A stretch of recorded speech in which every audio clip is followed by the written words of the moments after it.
Hi guys, welcome back to another video. Bit of deja vu here. It's only a week or so ago since I had this thing and worked on it and done a video on it, put it up on YouTube. So this is nearly all happened currently. Man rang me, said, oh gosh, I drove it for a day or two, it was flying. And then all of a sudden he said, my check engine light came back on again. So I said, look, get her back down to me. Sorry, I'm trying to put out a little dig out of my thing. I said, get it back down to me, we'll have a look, see where we're at, what the heck is happening, what's going on here, what am I getting caught with? Is it the same problem? Was I wrong? Did I make a boo-boo, make a mistake? Just get it down, we'll see what the story is, okay? So, fault codes, code scan. Just there now we have a P0236 supercharger sensor A, I don't know, S dot incorrect, signal incorrect is what that's saying, okay? And then I have down here a P0651 error on voltage reference B. Okay, so what am I thinking from that? This is looking at our boost pressure. It's not, and I will reiterate, it's not the same fault as what we had, but when I went out and looked underneath the bonnet, I kind of know what's after happening here. I believe in my head I've gotten kind of caught with other lads being at stuff and me being in the firing line. And could I have only found a mistake that someone else made and have these faults been in there all along? Is this what lads were chasing after? And while, I don't know, working on this stuff, could they potentially have put these pipes on the wrong way around on the actual turbo or the wastegate actuator? Hard to know. Anyway, I'm going to show you what. So there are our fault codes sitting there, and you see P0236, P0651. Check engine light is on. I'm going to do my little stall just for noise. Hey Merrill. And right, I go out. So what we had been chasing after in the last video was this and the position of it. Okay, now I do know, and on the last video I said it, someone had replaced this thing and it had someone been in working on the wires. So maybe they were right. Maybe we had two faults. But at this point in time, I don't know. I'm questioning in my head. Two vacuum pipes being on the wrong way around here, down here seems pretty easy on the last video. Excuse me. Okay. Our boost pressure sensor, can we see it? Let me pull out that dipstick. I actually looked in the last video, I put a seal on that as well. So that wouldn't have been creating any problems and would eliminate our little bit of oil around here. Okay, when I look in here, there's a new, can you see it? It's a new map sensor sitting there. So someone has replaced that. And could someone have been replacing that, chasing after this problem that we're seeing today? And then did the wires over here just get swapped around or switched around when they were actually working on it? As I said, came from, I think there could have been two other garages at this, and coming from there to me. So did they raise faults prior to me getting it? Am I not actually physically seeing all the data in here about this map sensor? Potentially. Or did they create a fault along when working on it, or what happens? I don't know. I don't know what they have to do. Anyway, neither here nor there. We have in theory what it's saying is the 5 volt reference going to that map sensor, it's not happy with, and the signal coming from it, it's not happy with. I'm going to get a look at the wiring diagram, get a bit of equipment here to do back probing tests and stuff, and we'll go from there, okay? Okay guys, what am I doing on this thing? It's about 2 days ago or 3 days ago since I was actually looking at this and looking at these fault codes. What am I going to do? Time restraints. I have the car, van, whatever it is, parked there with a couple of days, and I'm heading home now, 8 o'clock in the evening, and I haven't got time to go at it, to be honest with you. I'm going to do the strange thing. I have, and I know from our pressures that we have the 5 volt right now, and we have a ground right now. And what I'm going to do, I'm going to raise, drive, seeking a recreate, and from there, we know our attack process. We know what's happening to us. We know we're possibly losing our 5 volt reference, but why? Is it a wiring issue? The wiggle test didn't do that for me. So I'm going to clear, going to drive, I'm going to see what we get in 20 miles of driving or whatever it may be, and we'll go from there, okay? Maybe I'll clear the raise while we're going. raise errors. Make sure the engine is not running, it says. Reload errors. No errors, okay. Right, we're gonna look at our boost pressure and stuff like that, and we'll just see. I can't even remember what I was looking at. P0651. Done.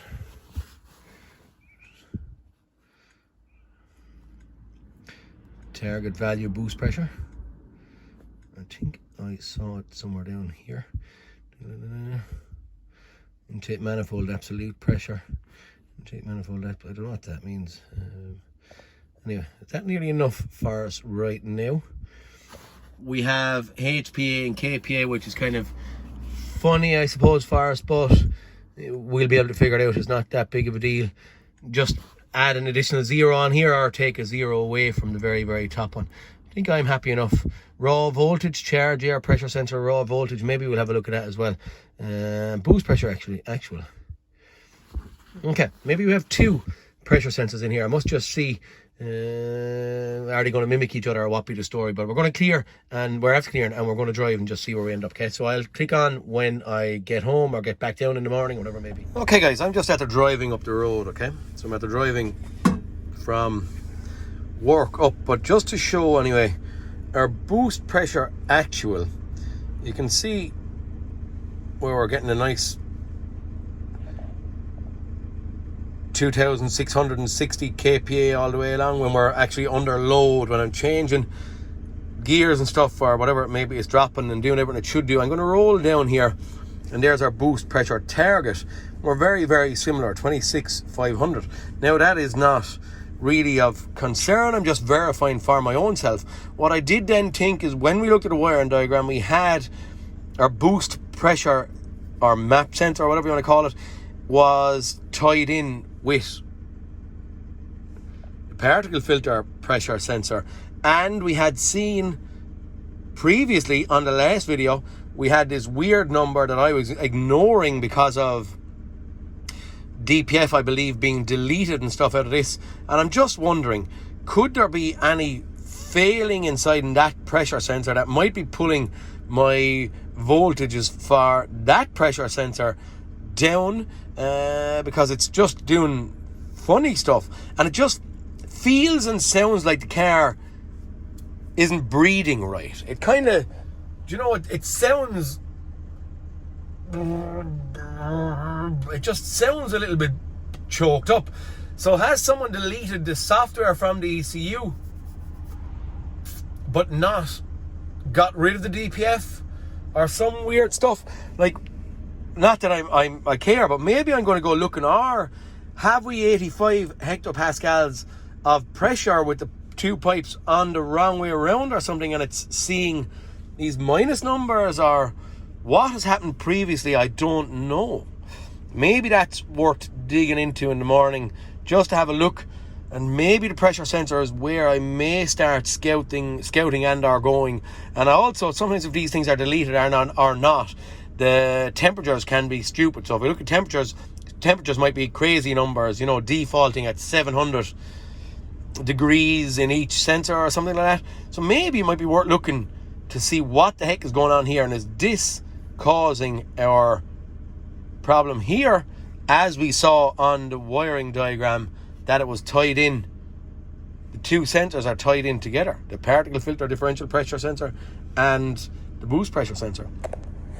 I don't know, all food for thought. I find sometimes if you give them a drive, if I drive a couple of miles, my gut tells me where to go, rather than scan tools or just my gut. I get in my head, what am I going to look at, where am I going to go, what am I going to do? And I'm thinking I'm going to go looking at that pressure sensor in the morning, have a visual on it and see is the DPF drilled out, have a look at the temperatures and see where we go from there. Okay, that's my head right now. Okay, we'll roll on tomorrow morning. Okay guys, on another day, what I've done just to prove and see was I right on what I was talking about, hands are dirty, was the differential pressure sensor. I just disconnected it to see that I get any faults from it. I got no faults from it being disconnected.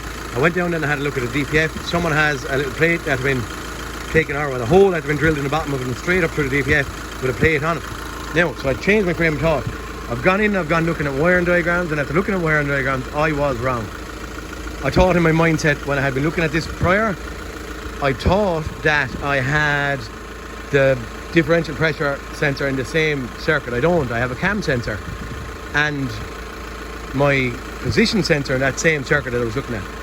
So I don't know where my head was that day that I was talking, but lo and behold, the map sensor, which on my wiring diagram is kind of weird because I have 4 wires going to this one.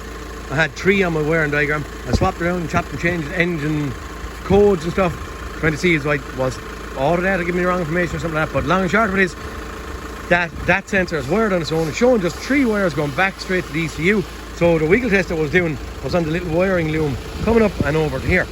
Now, what am I at? I'm leaving the engine running, and I'm doing that for a reason or for a purpose.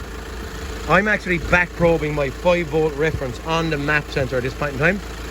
I have 4.92 volts on it. That's again me wiggle testing and not seeing any discrepancy there. But when I'm looking in at my engine ECU, hopefully now you'll be able to see this.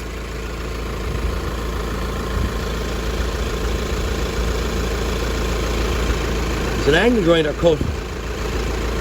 It's oily and I probably should have gloves on me. But there's an angle grinder cut in the cover of the ECU where potentially water ingress could happen because of someone cutting. Someone cutting that. Cutting that bracket off of there, okay? Right, yeah, there. And they went through the ECU. Now, I don't know if this thing is going out. This is happening with a while, I'm told. The garage man that had sent it to me, I had been talking to, and he said that this happened a long time, but I didn't see these faults. I only saw that turbo vane position fault. Now, I don't like that at all. Anyway, what I'm going to try and do on this occasion, which is kind of a little bit strange or ominous, I'm back probing it to that 5-volt reference on the actual map sensor, and I'm going to try, while this thing is running, I'm going to try grounding out that 5-volt reference. So I'm going to go directly from the map sensor to a ground and straight forward, boom, cut this car out and see what fault codes we get.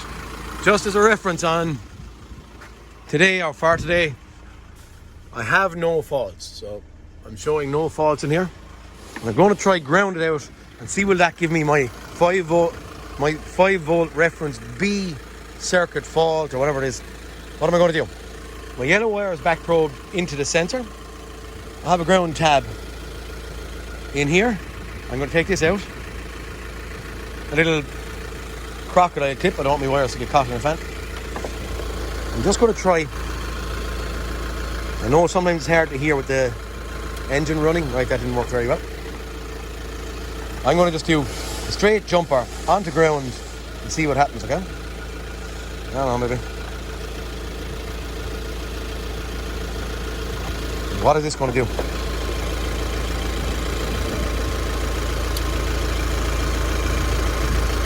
Okay. I just shorted out that map sensor. My turbo has gone back into, maybe it shouldn't be leaving it grounded as long. We have a management light reload errors. Okay, error on voltage reference B. We have that. I'm presuming if we stay driving it and our key off, key on.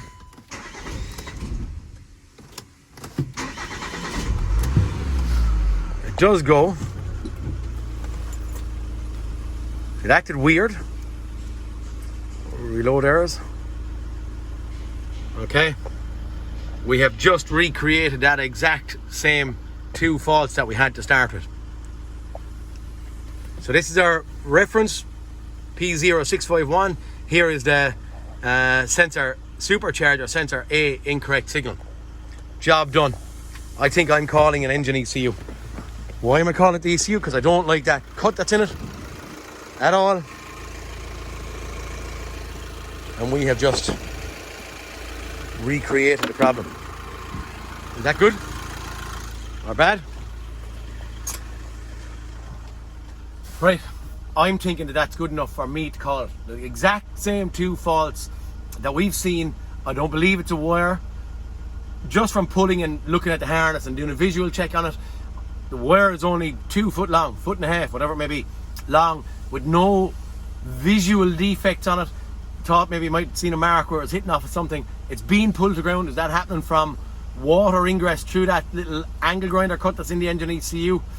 Don't know, but right now I'm kind of a happy camper. I could if I wanted. It's hard to recreate, so I didn't come back after 15, 20 miles driving, and I had done maybe, God, 3, 4, 5, 6, 7 days of driving while I had fixed the other problem. I'm thinking it's going to be that. Potentially it could have been raining, we're kind of hitting very sunny weather, or hitting very wet weather, all that kind of crack mixed up together. I think we have an ECU failure or water ingress into that ECU. Will I maybe pull it out, have a look, do a visual in there and see where we go? Don't like sometimes taking ECUs apart in case I break, damage, upset something, but maybe we'll do that and try and get a look at it and see. And if we may need to get an engine ECU and get it recoded or whatever, programmed, okay? Okay guys, I'm doing a bit of a U-turn here. Why am I doing a U-turn? My U-turn is what I was looking at earlier on, and I stated earlier on in my video, which I thought it was wrong. There's a manifold absolute pressure sensor with 3 wires heading straight back to the engine ECU. Now, I thought that was going to be,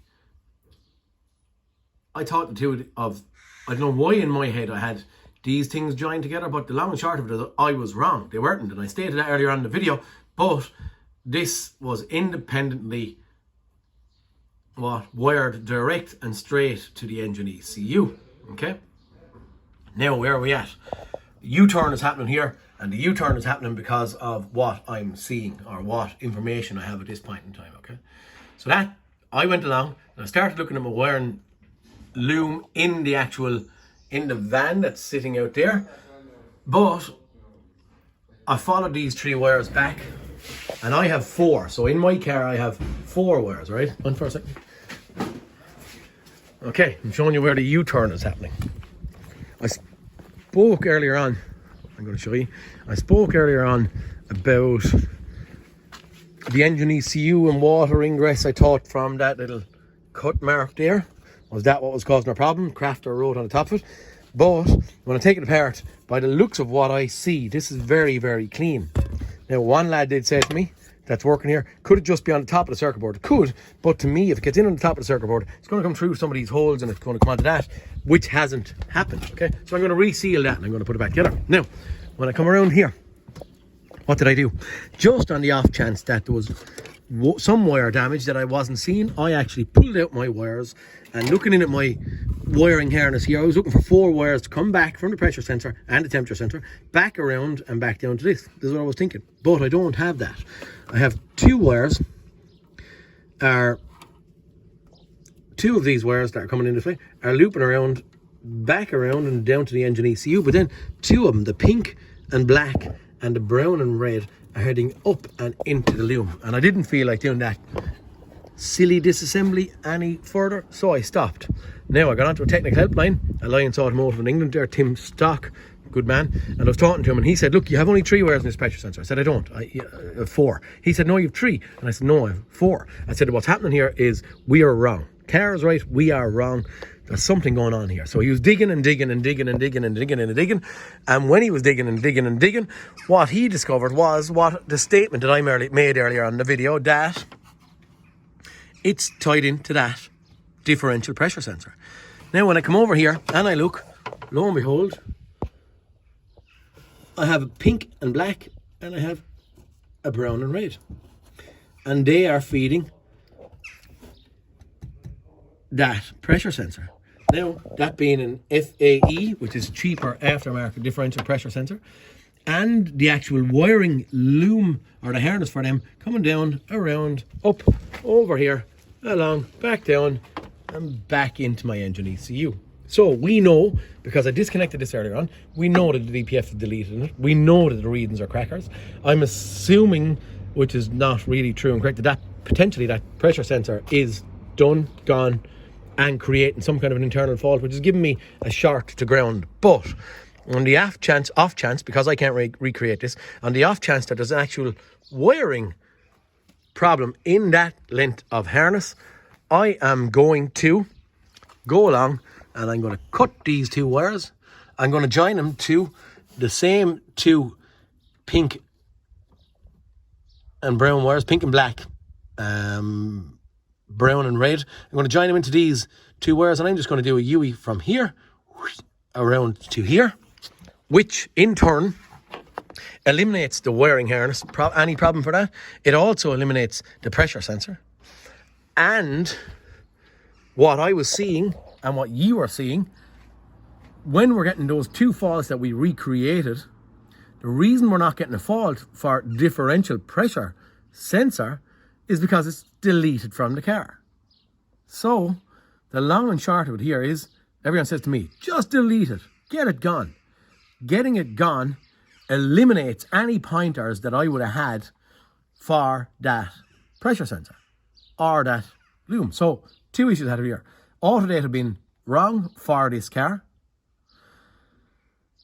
Someone after deleting the DPF, and then that engine ECU not seeing a DPF fault, which in theory should have been there and is more than likely there, but it's not seeing it because it's deleted out of it. It doesn't think, the engine ECU doesn't think anything about DPF. It doesn't care because some billy goat deleted it, which is cool and okay, but for me right now, it gives me wrong information. The car is telling me lies. Okay, so the long and short of it is, the big bit of digging, bit of whatever, I'm saying that it's going to be in, I can't recreate this is my problem. It's either in that sensor or it's in the loom, and by me going along here, I'm going to pull out these two wires. I'm going to leave them hanging out of the ECU if I need to reverse this at any point in time, and I'm going to loop the manifold absolute pressure sensor wires back around, which my block connector is stuck now. I can't even pull it out to show you. Have it. I'm just going to loop around, and I'm going to put in that circuit only that pressure sensor, and I'm going to get rid of that pressure sensor. That makes sense? Now can you see why I don't like doing DPF deletes and whatever you do with an engine ECU? The car tells us lies. And by the car telling us lies, it makes my job or your jobs harder when something goes wrong in there. That makes sense? ECU is going to be sealed up. I'm going to cut these, I'll loop them around to show you that happening, and then I'm going to tape back up my loom. I'm going to reinstate it. I'm going to get this car back to the customer. I'm going to do a couple of miles myself, but I'm going to get it to the customer, and the customer then is going to tell me, hopefully in 3 weeks or a month's time, that this car is flying. And that's what I want. That's where the video will be finished up.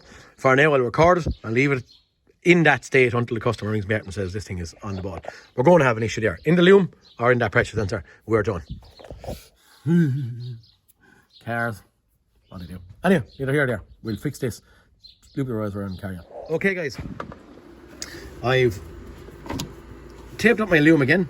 But what I've done, and I was talking about, I have cut where the wires were heading up in here, around to my differential pressure sensor. And then I've cut them where they were coming back down again. And rather than having these four wires in my hunt, I'm eliminating them altogether out of it. And we are just going straight from the map sensor block connector, straight down, straight in, and I left every wire out of the loom in case I have any reoccurring problem that I can get in and I can see at this. I've also left these wires hanging out here if I need to reinstate what was there. I doubt it because I couldn't see anyone on this vehicle ever reinstating the DPF after being drilled out and needing another DPF and probably needing a new pressure sensor and then having to hunt down this wire. I couldn't see it being done, but the long and short of it is they're hanging there. If we need, I'll tape them up at a later stage. Well, hey, come here, actually, something that I'm going to point out. I don't know if any of you have that crack. It's loom tape. Most of you are going to know about it, but I have to say that is fantastic stuff. Cross-referencing to just insulating tape, it's just so much cleaner, so much nicer, and nearly looks OE, if that makes sense. Doesn't look too bad down there. Look where it's taped up. Yeah, the proof is going to be in the pudding now. I'm going to tape up this thing. I just wanted to show you where the joiner was. And then after that, after a couple of hundred miles of drive, we'll see where we're at and what we're up against. Fingers crossed. She's going to be done, dusted and gone. And I can't believe or think of anything other than it being done. Okay, guys. Whatever amount of miles are on it. A couple of miles to be done by me before we send it out to the customer. We'll see where we end up. As I said there, fingers crossed, but 292,435 on it now. I've about 5 or 6 kilometers done. I'm ignoring the brake pad wear light. Yep, drive on, we'll see where we get in a couple of miles. Okay guys, I don't know what amount of miles I have put up in this thing. There's 292,500 on it now. What did we have beforehand? As I said there, you'll see it on video, but I can't rightly remember. I know I've done a couple of runs home to my own house. I've done a couple of 1 or 2 runs from my house to another village, which was 15 mile away. Drove it hard, drove it easy. It's doing exactly what it's meant to do. I don't think we have anything to worry about here. I think that we are done. I do think that potentially it was maybe the pressure sensor that was faulty, and even though the ECU wasn't seeing a problem with it, it actually pulled the 5 volts down that was going to the map sensor. Again, key on this one, information. If you don't have information, and I had the wrong information, it's very hard to pinpoint where you're going or what you're doing. Second one is if the ECU is giving you the wrong information, as in it would have been giving me differential pressure and the map sensor fault, it would have made my life so much easier. Also, if I was seeing all the faults that were in here, I would have been in a better position as well. So what I do see, even lads, sometimes when they're coming here from far away, they might have a small cheap code reader and they clear faults 3, 4, 5 miles away from my garage. So they might put it on the side of the road, erase the memory, drive the car to me, and then leave it to me to find out what story is. On the Mazdas, I'm kind of familiar. I know what's wrong nearly before I see the car, and then I can look at data and prove whether that item is good or bad or indifferent. On these yokes, I'm not as familiar. On all the brands around there that I'm not as familiar with, I suppose I'm in the same position. So here is where we're at on this. We're done. We're dusted. We're moving on to the next one. I believe after whatever, I'm hoping I've about 50, 80 miles put up in this thing, kilometers, whatever it may be. Yeah, we're done. Bit of a turmoil one. But hey ho. That's life in this game. It's just the way it goes. But lads, I hope you enjoyed this one. I hope you're going to get something from it. Maybe it's a bit of shortcut, me cutting those wires. They're still poking out if I want to join them in again. I don't think the BPF will be reinstated in this thing. But anyway, neither here nor there. Please like and subscribe, lads. Every little subscriber helps me. I do enjoy and love the conversation with all you lads on the comments and stuff. If it takes me a couple of days to get back to you, I'll apologise. There's a good few of them coming through now, so it's taking a while to keep on top of them. Yeah. Thanks very much, guys, for watching, and I'll talk to you all next cartoon. Peter Kennedy, signing out. Big Volkswagen Crafter van.